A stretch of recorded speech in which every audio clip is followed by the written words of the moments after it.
Hi, and welcome back to Point Serve. I am Vondi. I'm the lead pastor of Cross Point Church in Beckley, West Virginia, and this is our monthly podcast to help develop your leadership, whether you are serving in a sacred space, maybe in a church setting, or if you are in the marketplace leading people and making sure that you are setting the example that Christ would have you set for them. And over the last few months, we've been talking about leading different types of people. And different types of people are all around us. You and I have experienced different types of people and the way that they interact, the way that they walk through life. The first type of person that we talked about, that we have equated with animals that are in our part of the United States, are raccoons. Raccoons are the life of the party. They're the ones that everybody is drawn to and people go to them. And so we talked about them. We also talked about beavers, and these are the organizers, the people that are behind the scenes, the one that are working with people around them, but they need things to be organized and moving in a logical manner. And so when you think about this, people say, when did people first become aware of this type of difference in others? And I think we've always known about it, but you can even find this in the Bible. In Romans 13, Romans 12, 1 Corinthians 12, and Ephesians 4, you can find different types of leaders and the way that leaders function and move around one another. And it also says, in Romans 12 especially, it says, in all of this, understand that love is kind and love is patient. And as a leader, you have to be patient with people.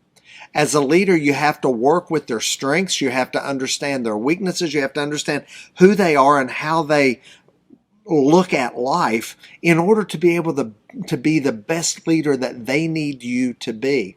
Because if you and I understand how they're wired and how they tick, then we're able to walk with them and help them absolutely become the very best people that they can be. And also to be able to recognize that they're different. Leaders are different. Different people are wired differently. They think differently. They have different experiences. And in the midst of our lives as leaders, we need to recognize those differences. But those differences aren't just something that we need to see. You have to value them. Because if you do, then you know what's important to a raccoon. And you're able to help that raccoon be the very best leader that they can be. When you look at that beaver, if you value that difference, you will make sure that they operate and function in tasks where they can really excel in the place where they are. So as a leader, we ask ourselves at times, how do I develop an awareness of these different personalities? Well, we've talked about some of them. We also need to understand that by appreciating who they are, then I can begin to see how they best fit within the organization that I'm leading. And then lastly, to work with these folks, to be able to work with them. And what I've discovered is that as I've looked at these different personality characteristics, I've discovered mine. And I discovered what makes me tick. And if people can pour into me what makes me tick, then I'm better able to do what I'm called to do. And as a leader, conversely, if I understand how those that I am leading and those that I'm walking through life and we are serving together, if I can pour into them the way that they are gifted, then it helps them as well. Well, the third animal that we're going to talk about today is one that really is tough for most leaders. This particular personality type is one that many will view as hateful, cranky, mean, someone that they have a tendency to avoid. And what I'm hoping we're going to see, that as you recognize this personality type, that avoidance is not going to be a long-term solution for this. And as a leader, you've got to begin to know how they think. And this one is a mountain lion. And here in West Virginia, there have been and are different types of mountain lions around. But if I'm looking for this mountain lion, all right, what am I looking for? What am I paying attention to? Because if I look for them, there is something very unique about them. Just like the raccoon and just like the beaver, we talked about it in the 2 previous months. This particular mountain lion personality type, they are people who are more concerned with function than fluff. If you've ever known someone who really doesn't care much about how somebody feels, and they just want to get to the heart of the matter and move straight to what they're talking about, they're a mountain lion. If they want to be able to look at something and say, okay, how does this fit within our organization? How do we make it the best it can be and move on? I'm not really worried about how you feel. I'm not worried about if I hurt your feelings. We've all known people that at times really don't care about hurting somebody's feelings. But you see, the mountain lion doesn't even take into consideration sometimes somebody else's feelings. They say, well, this project didn't get completed like it should have. Now, if you are a person who is responsible for making sure that a bridge that will carry people's families across it is built well, I want a mountain lion. I want a mountain lion that's going to look at it and say, this is right or this is not right, and we have to fix it. Because raccoons will have a tendency to say, well, we can all figure this out together and it'll work, or maybe it will. No, the mountain lion says, this is wrong, and we've got to get this fixed. And you see, these mountain lions have strong personalities. Now, many times the strength of the personality can cover up some insecurities that are down deep inside of them. Yet their personality comes through, and it comes harsh, and it comes very cut and dry. They're people who look at the world kind of black and white. There's not a whole lot of gray for them. And so with a mountain lion, if you're trying to lead these mountain lions, they're difficult sometimes because they are people who will arrive late to a meeting if they think it's going to waste their time, and then they'll leave early because they have another appointment to do. They are ones that will say, my time is valuable, make sure that this happens. I don't know if you've ever had a meeting and someone get up from the meeting and say, you know, a well-worded email could have taken care of all of this. We didn't really need to sit down and spend 25, 30 minutes together. One email, I could have read it in 3 minutes and known what to do and moved on. There's your mountain lion. That's what they look like.